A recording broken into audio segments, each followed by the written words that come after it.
no capítulo 4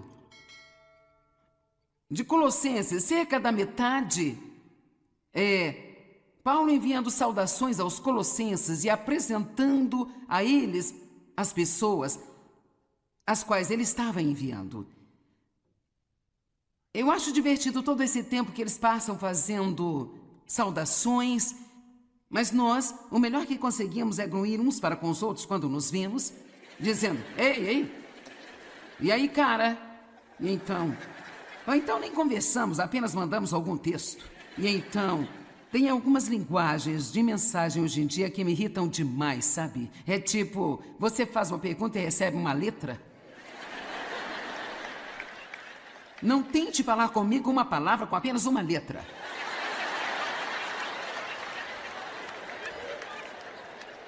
Amém? Ei, a tecnologia moderna é muito útil, mas isso está roubando os relacionamentos das pessoas.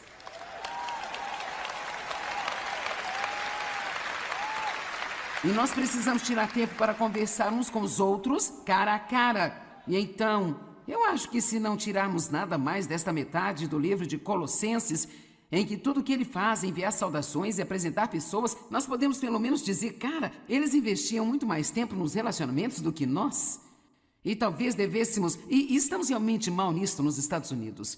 Quando nós começamos a criar escritórios em outros países, o nosso filho Dave, que dirige a nossa missão mundial, ele é muito, prático. Vamos lá, vamos fazer isso, e nós vamos fazer o que nós viemos fazer. E ele estava ofendendo as pessoas porque você fica impressionado com quantos outros países, com quanto eles são melhores em seus relacionamentos do que nós aqui na América. Tudo que nós temos em nossa mente é fazer o trabalho, e fazer o trabalho, fazer bem rápido, passar para a próxima coisa. Mas então, vamos passar um pouco mais de tempo com as pessoas.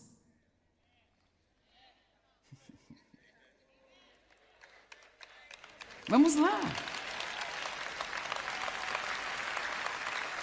Vamos passar um pouco mais de tempo apenas ouvindo as crianças, sabe? Passe um pouco mais de tempo com sua mãe idosa, que ele diz a mesma coisa toda vez que você a vê. Vamos apenas passar um pouco mais de tempo com eles. Basta deixá-los falar. Eles se sentem solitários. Eu estava em um consultório médico uma vez. Um homem velho estava lá e ele tinha quebrado a perna. E ele só queria falar comigo. E eu estava com a minha Bíblia, eu queria ser espiritual. Vamos, tem uma lição aqui. E eu orando para que o homem me deixasse em paz para eu poder ler minha Bíblia.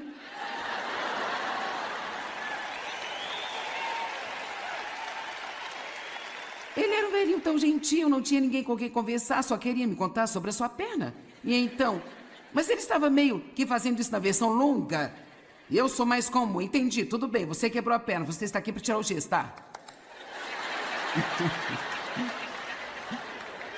Eu tenho alguns parentes aqui, não tenho? Ok. E então, isso foi o que Deus disse para mim. Se ele fosse o Billy Graham, você o ouviria, não é? Eu pensei, sim. Eu diria, me fale mais. E aqui está o que Deus mostrou-me. Você não está interessada nesse cara porque ele não pode fazer nada por você.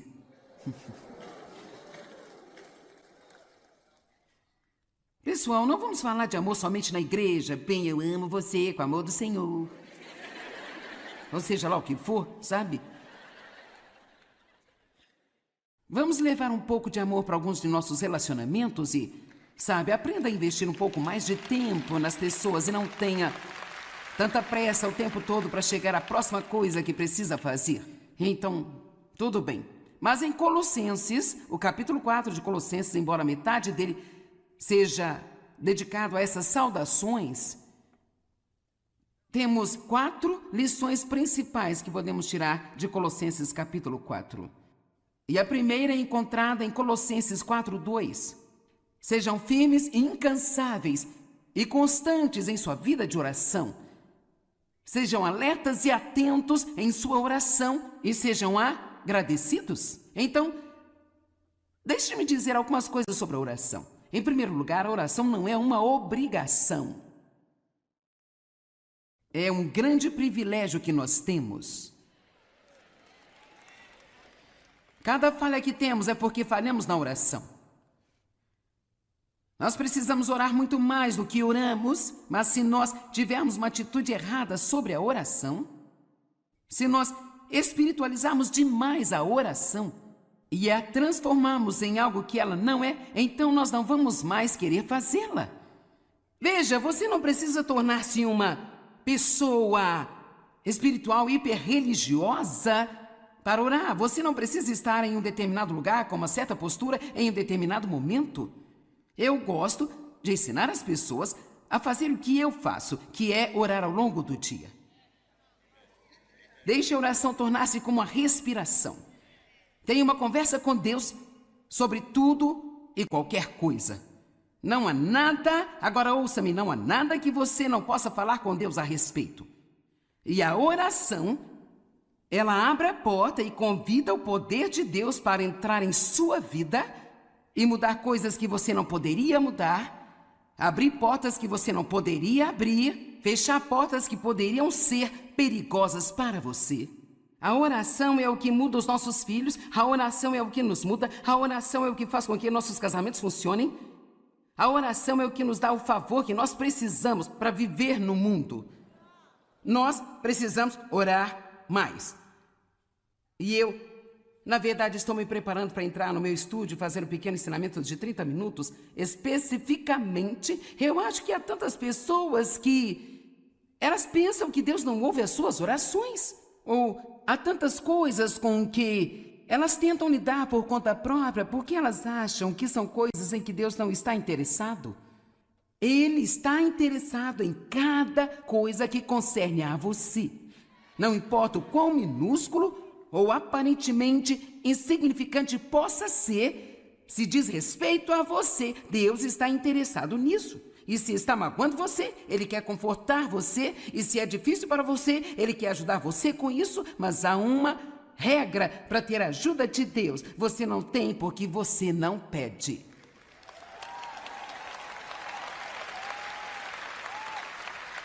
Peça e continue pedindo.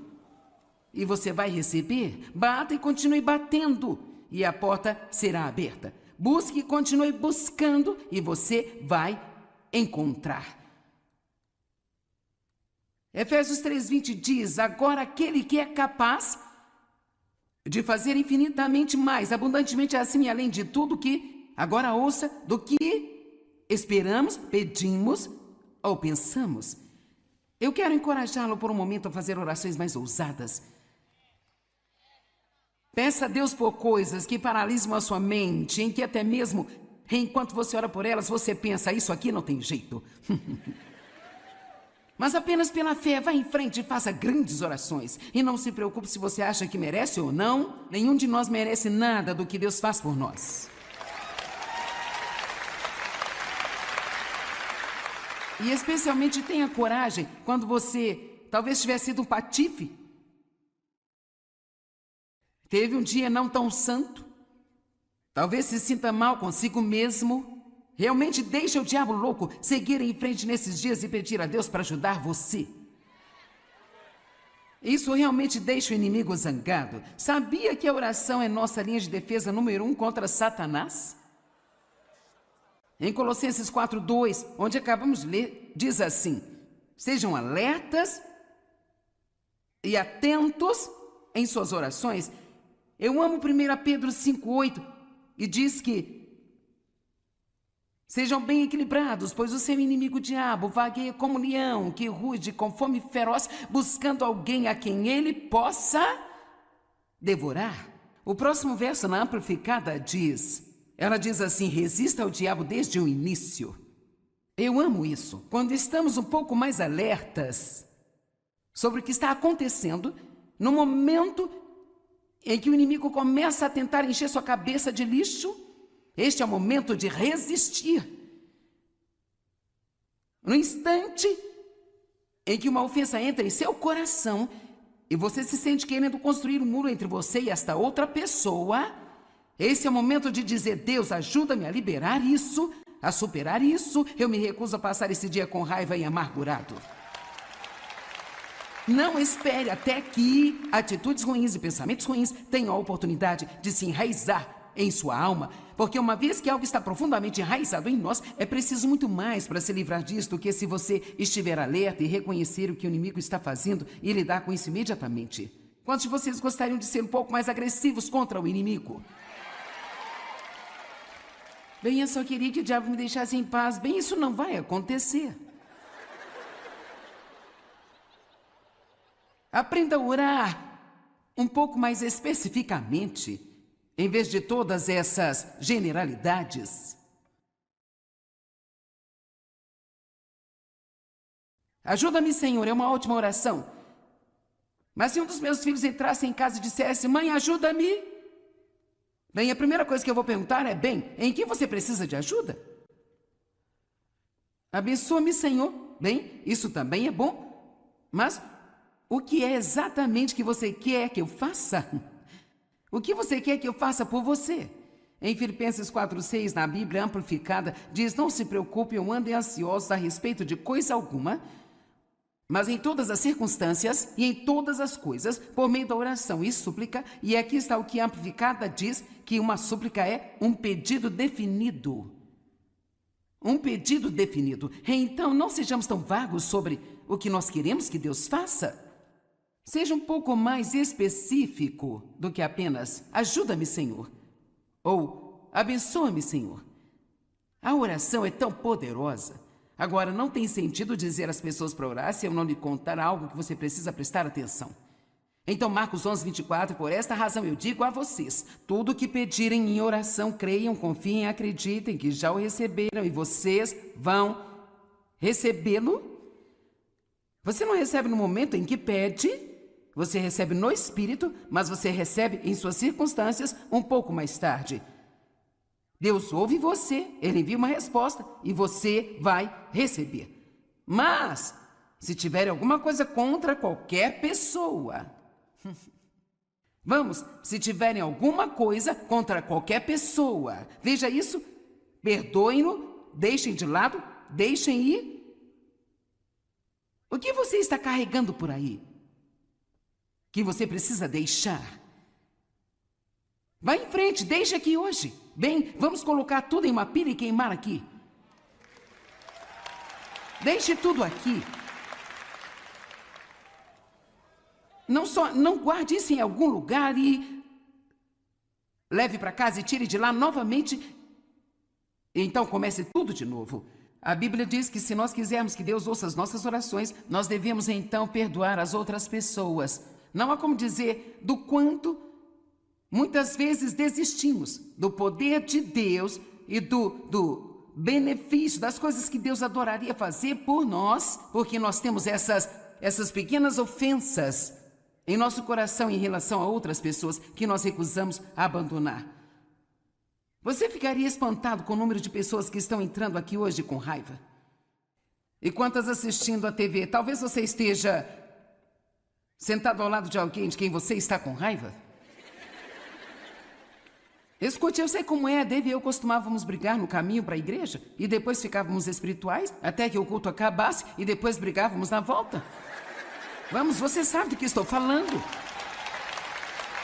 Logo que você chega na porta da igreja, bem louvado seja o Senhor. Obrigado, Jesus.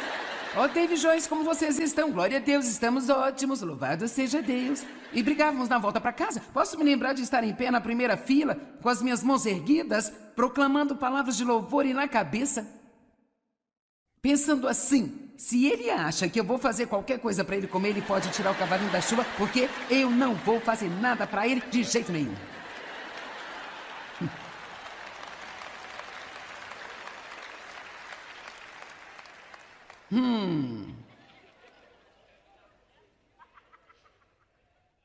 Uma das orações que eu amo fazer, e oro isso regularmente por mim mesma, por nossos parceiros e pela nossa família, em Efésios 3,16, que Deus lhe conceda do rico tesouro da sua glória o seu fortalecimento com toda a força e poder no seu homem interior, por meio do Espírito Santo, que permanece no mais íntimo do seu ser e personalidade. É melhor você se alegrar por eu orar para ter uma personalidade cheia do Espírito. Amém? Então, ore, ore, ore, ore, ore, e quando terminar, ore mais. Mas não espiritualize demais e faça alguma coisa que vai ser trabalhoso para você e que você não vai querer fazer. Apenas fale com Deus sobre todas as coisas. Amém? Tudo bem. Colossenses 4:5. Comportem-se com sabedoria, vivendo prudentemente com discrição nas suas relações com os do mundo exterior, os não cristãos, tirando o máximo do seu tempo, aproveitando e comprando todas as oportunidades, certo? Agora, nós vamos apenas conversar por um minuto. Deus tem seu povo em todos os lugares, você sabia disso? Nós não estamos apenas na igreja, estamos no supermercado, estamos no shopping center, estamos nas escolas e em todas as empresas tem crentes trabalhando. Toda escola tem crente estudando, todo bairro tem crentes morando nele. O problema é que eles se esquecem de ligar a luz para que ninguém possa encontrá-los, porque eles se misturam e se comportam como todos os outros. Então, 2 Coríntios 5, verso 20. Portanto, nós somos embaixadores de Cristo. Todos podem dizer, eu trabalho para Deus? De novo, eu trabalho para Deus. Agora diga isso, eu represento Jesus em todos os lugares em que eu vou.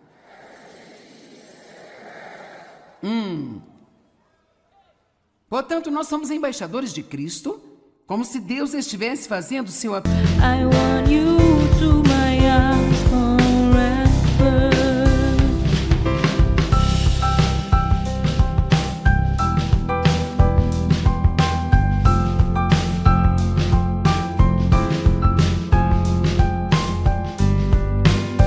I am blessed with so many beautiful things, but I think the best is you. You are the most valuable things I've ever had in my life. I don't want to lose you. Pelo mundo por intermédio de nós. Nós somos representantes pessoais de Jesus Cristo. E pedimos a vocês, por amor a Cristo, que se apoderem do favor divino que agora é oferecido a vocês e reconciliem-se com Deus. Eu gostaria de perguntar, você sabia que você pode ser o único Jesus que seu vizinho vai ver? Portanto, não é de se admirar que ele diga, em Colossenses 4:5, comportem-se com sabedoria, com prudência e com discrição em seus relacionamentos com as pessoas no mundo lá fora. As pessoas sabem onde você está.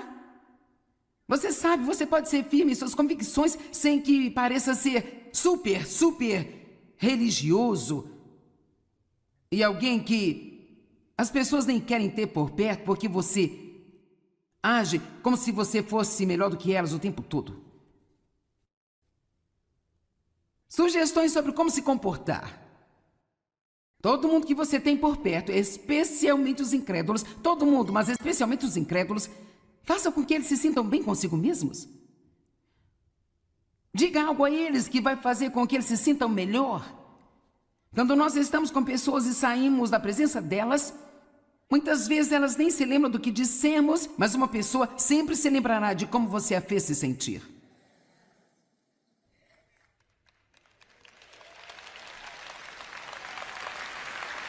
Amém? Seja amigável. Sorria.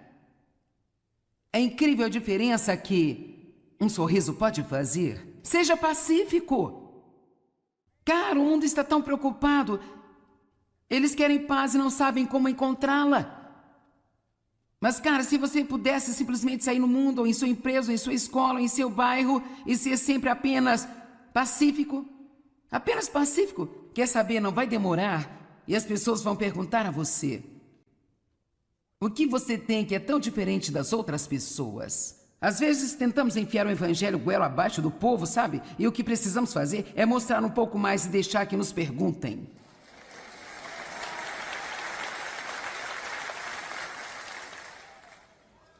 Seja estável.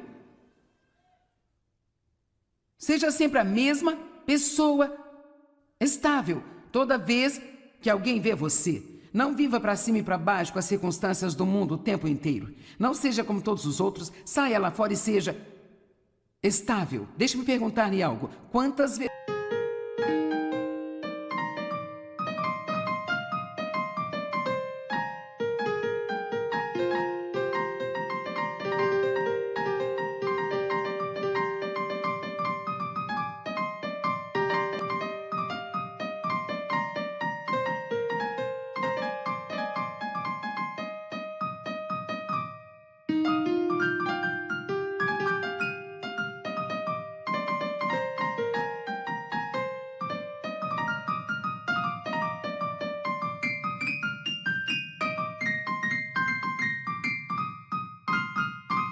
de você os seus amigos estão vendo? Eles têm uma versão na igreja no domingo, então você é outra versão na segunda-feira. Vamos lá.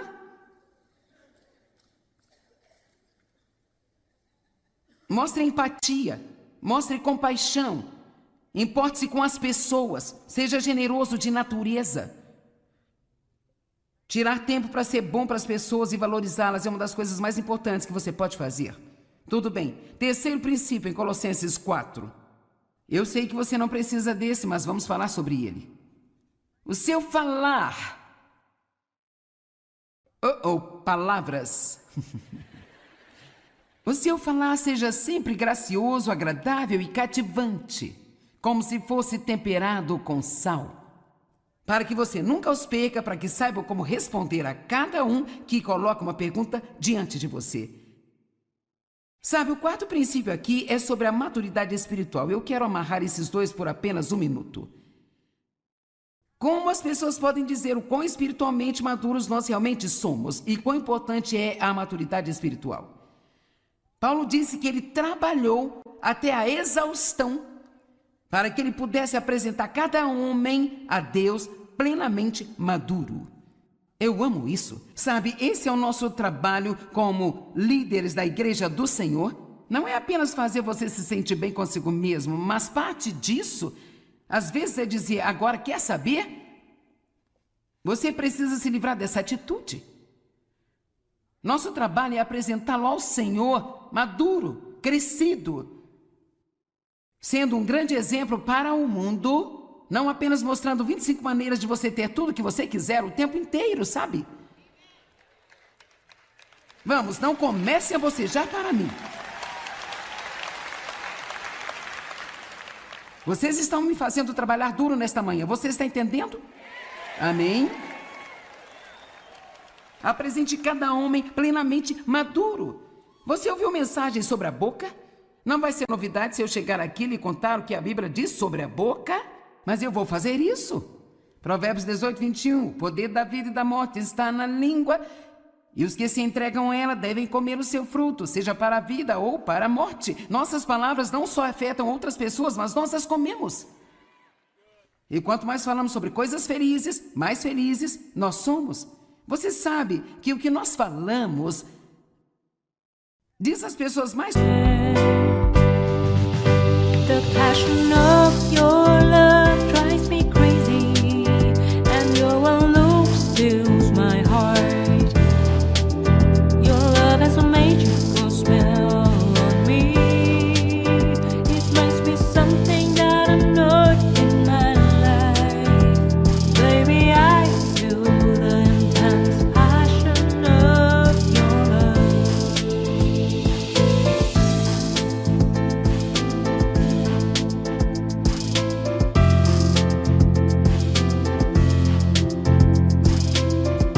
sobre nós do que qualquer outra coisa.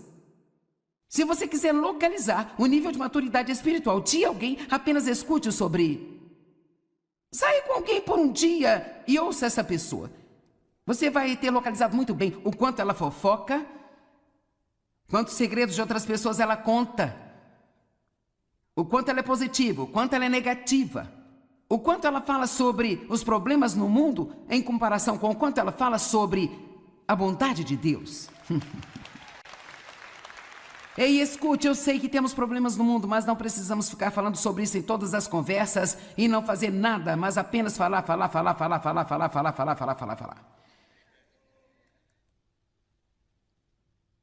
Deus ainda é Deus. Amém? Então o apóstolo Paulo, em 1 Coríntios 3, de 1 a 3, ele está falando com as pessoas sobre a falta de maturidade espiritual. Começando no versículo 1, 1 Coríntios 3, 1. No entanto, irmãos, eu não pude falar a vocês como a homens espirituais, mas eu tive que falar a vocês como a não espirituais, homens carnais, em quem a natureza carnal predomina. Como a meras crianças na sua nova vida em Cristo, incapazes de falar ainda. Agora, do que ele está falando, claro que eles podiam falar, mas ele está dizendo: eu soube que vocês não eram espirituais porque eu ouvi a maneira como vocês falam. Sabia que até mesmo quando você diz coisas negativas sobre você com sua própria boca, isso é um sintoma de maturidade espiritual? Não diga eu sou estúpido, diga eu tenho a mente de Cristo.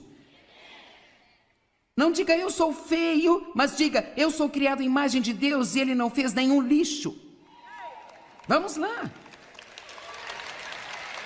Não diga nada de bom vai acontecer comigo, mas diga algo bom vai acontecer a qualquer momento em minha vida.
đường đi học con về sớm bướm vàng bay.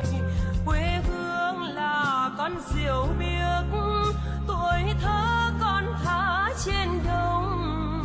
Quê hương là con đò nhỏ êm đềm của nước ven sông.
no capítulo 4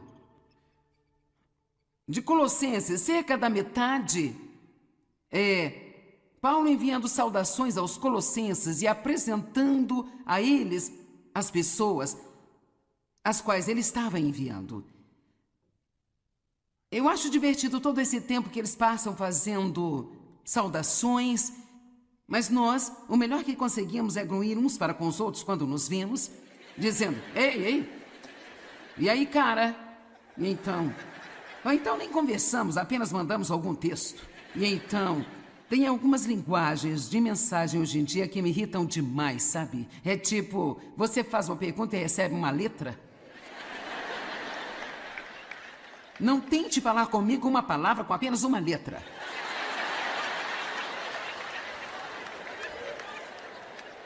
Amém?